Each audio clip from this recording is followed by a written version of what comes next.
sales, do you ever hear this comment from your client? Your price is too high. And what do you say? Hello, my name is Greg Story. I'm the president of Dale Carnegie Training here in Japan, and we're coming from the High Performance Center here in Akasaka, talking about the objection from the client, your price is too high. Interesting enough, most salespeople approach the answer to this in the completely wrong way. They go straight into justifying the price, trying to have an arm wrestle with the client on the price. They are talking about the detail of what they're going to do. Not the right way to go. You don't know if that's actually the objection. What if it's not price? And how do you ascertain exactly what is the problem? Well, think about it. We do this in normal retail shopping ourselves, don't we? If I'm out shopping and I see a beautiful tie and I think, oh, that looks nice, and then I look at the price, I go, ooh, mine a heart attack, right, because it's a pretty big number. And the clerk says, yes, sir, would you like to try it on? Would you like to have a look at it? I say, no, I'm not sure about that pattern. Actually, there's nothing wrong with the pattern. The pattern looks great. Actually, the tie looks wonderful. But I don't have the money.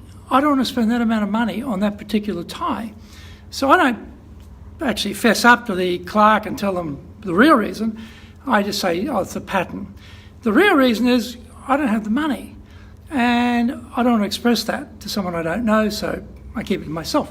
Well, the same with clients. They may have a real reason, but they may be hesitant to tell you the real reason, particularly if it's the first time to really have a business conversation with a client.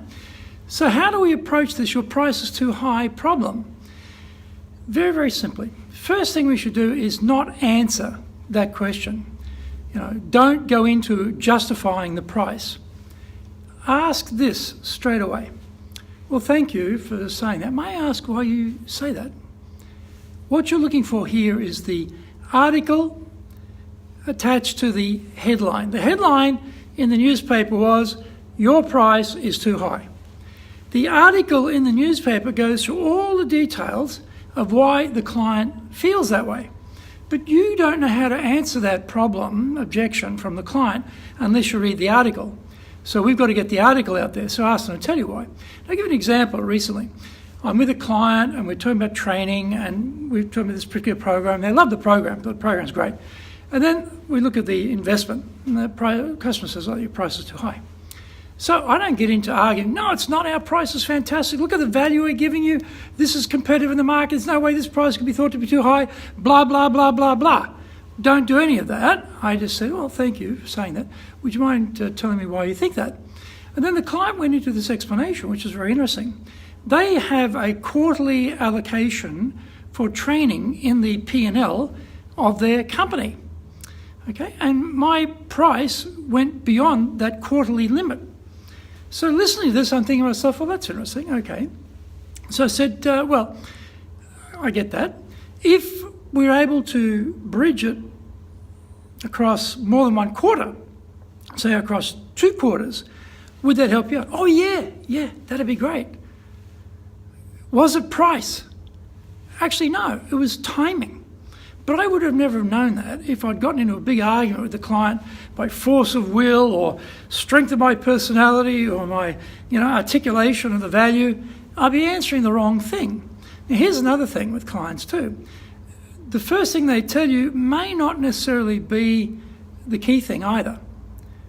Sometimes clients don't want to put everything out, all their cards on the table straight away. They might actually have some other concerns, which might be more important. We talk about icebergs, the top of the iceberg, the bit above the waterline, is very insignificant compared to the size of the ice block under the waterline. And that top of the iceberg is often the objection they give. The real reason is hidden. So if you start arguing with a client, trying to show value, you may not be addressing what's under the waterline, where the real issue lies. So after you've asked them, well, why do you say that? And they tell you, don't stop. There may be a deeper reason there. So, well, okay, see, I understand that. So tell me, in addition to that, is there anything else that's concerning you? And find out if there are other concerns. These might be actually deeper concerns, or they may not be. But you need to get them out to understand, okay, what are we talking about here, and go into this a couple of times, not too many times, a couple of times, to get an idea of what are some concerns for the client. And then you ask, all right, of these 3 things you've told me, or 4 things you've told me, which one is the most concerning? And they tell you that. This is when you go into explaining the value of your solution, and you go into answering the client's objection. Right? And then you're sure to have all the value, all the justification, all the comparisons, all the testimonials, all the track record to explain why this investment with you makes a lot of sense and how it's going to make the client a lot of money in the future, or save them a lot of money in the future. But we don't actually know how to answer that question until we know what the real problem is. Get that out on the table first, then answer it. And after you've answered it, just check. Is there anything else that's still of concern to you? Because there still may be something under that waterline in that iceberg you need to know about. And if there's not, well, then you ask. Then it sounds like to me we can go ahead. Would that be correct? Check, and then see if there's anything else out there. So this is all simple knowledge. Now, you would think this is not complex stuff. This is not like Greg Story invented this, you know. It's like, oh, wow, Greg woke up one morning and said, bingo, I've got the answer to objections.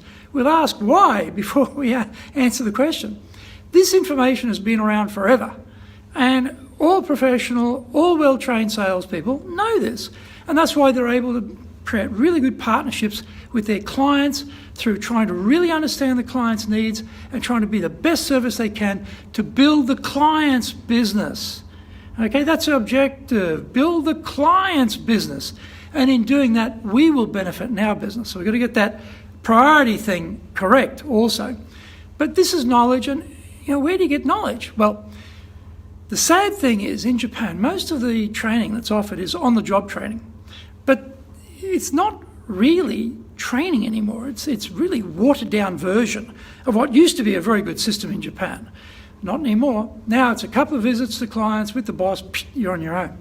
No real training, no real coaching, no real help. This is an issue for salespeople. You're struggling out there. Where could you go and get some really good knowledge that will help you? We've got it. Isn't this good? And it's free. How about that? Go to iTunes and put in the search bar, the Sales Japan series. And up will come a podcast with 118 episodes where we've gone into every facet, every detail of sales, trying to help salespeople to do a more professional job and be of greater service to their clients. And I think that's what we should all be aiming to do, be of greater service to the clients. If you're worried about what's going in your pocket and not how making your client's pocket bigger, you're in the wrong business. Get out of sales, because you're corrupting it for the rest of us who want to be professionals and serve our clients. So those podcasts, those 118 podcasts, are there on iTunes. The Sales Japan series, check that out. And if you haven't bought my book, Japan Sales Mastery, well, you're out of your mind, because that is the Bible on selling in Japan. If you're selling to Japanese buyers, the last book on that subject was published in 1988 by Roger Marsh. And this book of mine, 30 years later, is the only book on the subject, and it is the best book. It's a how-to book, very much a very specific how-to book. Grab hold of that book, read that book, then you'll be in a much better position to deal with Japanese buyers, I can tell you that. And you might think, well, you're right. I did go for 2 calls with my boss. It wasn't particularly helpful, and he's too busy to coach me, and I'm getting pounded all the time about my numbers. I don't know what to do. Well, Dale Carnegie, we've been teaching sales training since 1939. In 1939, Dale Carnegie pioneered the first public courses for salespeople. Up until that time, you had to get training within your company or you got nothing. That was a choice. Company training or zero. He said, okay, let's make it available to everybody. Let's have public training in sales. And he, with Percy Whiting, one of the top salespeople of the day, launched this sales training program. And it's been refined, of course, over that period of time, major refinements over that period of time. But it's still the most comprehensive, the most current, the best consultative sales training method out there. So this is something you can avail yourself of. Where do you find information about that? Go to our website. ENJapan, that's one word, enjapan.dalecarnegie, that's one word, .com. So enjapan.dalecarnegie.com. have a look in there for some sales training. We've got a number of things, actually. We've got a 1-day program, a 2-day program. We've got the 3-day program. We've got sales presentation skills training as well, because as a salesperson, you've got to present. Often you've got a room full of people you're talking to, or a bigger buying group, and you've got to make a presentation. Are you any good at presentations? Most salespeople are pretty hopeless, I've got to tell you. Don't be part of that group. Be part of the professional group and know how to present properly. So there's some information for you. If you'd like to look at the book, read that. If you prefer to listen to podcasts. If you prefer to look at videos, then you can go to our YouTube channel, Japan Dale Carnegie TV on YouTube. 767 videos there now, I think nearly 770. And have a look at the training videos there on selling.